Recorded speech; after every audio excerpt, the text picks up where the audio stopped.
Putri Indah Sari Tanjung, merupakan potret sempurna milenial yang sukses di usia muda. Pasalnya, di usianya yang masih 25 tahun, ia sudah banyak membangun bisnis dan menjadi staf sus Presiden Indonesia. Namun, statusnya sebagai anak dari konglomerat Chairul Tanjung membuat banyak orang menilai pencapaiannya tersebut merupakan privilege yang tidak dipunyai semua orang.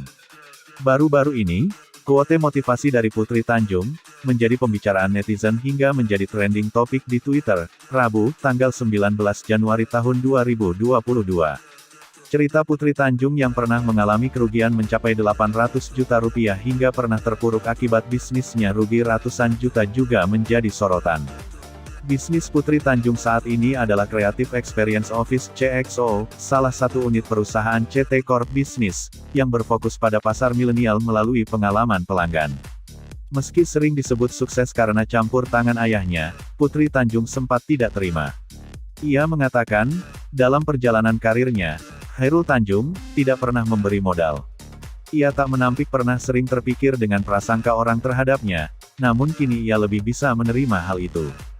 Putri tak membantah, perjalanannya sebagai pengusaha memang ada campur tangan privilege sebagai anak pengusaha papan atas. Namun ia sadar betul, itu bukan akhir dari perjalanannya. Ia mengatakan, apapun status dan siapapun orangnya bisa sukses asal mau berusaha.